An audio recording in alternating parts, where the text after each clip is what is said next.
Hai teman-teman, di sini saya akan menjelaskan materi mengenai perkembangan revolusi industri.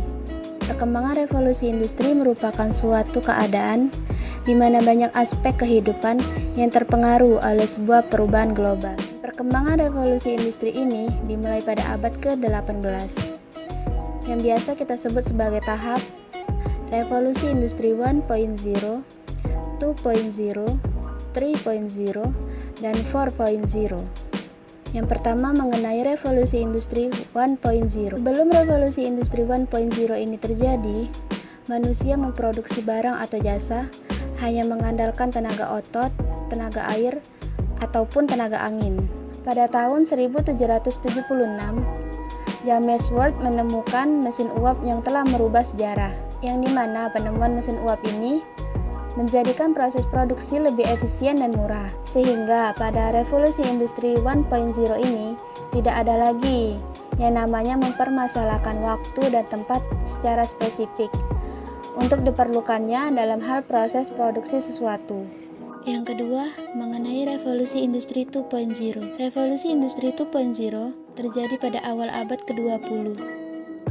Sebelum adanya revolusi industri ini, proses produksi memang sudah cukup berkembang. Dengan tenaga otot tidak lagi terlalu banyak diperlukan, sebab telah menggunakan tenaga mesin uap ataupun listrik. Namun, kendala lain ditemukan dalam proses produksi, yakni mengenai proses transportasi.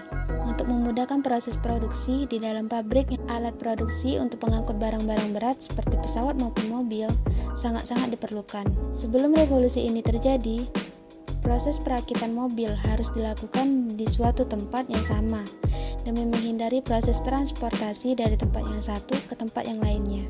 Hingga akhirnya pada tahun 1913, revolusi industri 2.0 ini dimulai dengan menciptakan lini produksi yang menggunakan ban berjalan. Dan dalam hal ini, perakitannya tidak lagi dilakukan oleh satu orang tukang dari awal hingga akhir, namun dilakukan oleh satu tukang tersebut yang hanya masing-masing mengurus satu-satu bagian saja. Jadi, proses produksi pada masa ini telah berubah total. Yang ketiga, mengenai revolusi industri 3.0. Pada revolusi industri 3.0 ini, yang digantikan adalah manusianya. Hal ini disebabkan karena telah ditemukannya sebuah mesin yang bergerak dan berpikir secara otomatis, contohnya seperti komputer dan robot. Di mana pada masa revolusi industri ini, dunia mulai bergerak memasuki era digitalisasi, yang dimana sebagian aktivitas yang sebelumnya hanya dapat dilakukan manusia, seperti menghitung atau menyimpan hal-hal penting seperti dokumen, sekarang mulai dapat dilakukan oleh komputer. Dan dilihat dari sisi positifnya, kemajuan teknologi digital ini mempermudah pekerjaan manusia agar dapat lebih mengoptimalkan cara berpikir, cara memimpin, dan cara menciptakan sebuah karya. Namun, pada masa ini, fungsi dari komputer tersebut hanyalah sebagai alat salah satu perangkat saja. Yang keempat, mengenai revolusi industri 4.0, yang dimana 2015 Angela Merkel mengenalkan gagasan revolusi industri 4.0 ini di acara World Economic Forum, yang dimana revolusi industri yang saat ini terjadi telah menerapkan konsep automatisasi yang dilakukan oleh mesin tanpa memerlukan tenaga manusia dalam pengaplikasiannya, yang dimana hal tersebut merupakan hal yang vital yang dibutuhkan oleh para pelaku industri demi keefisienan waktu, tenaga kerja, serta biaya.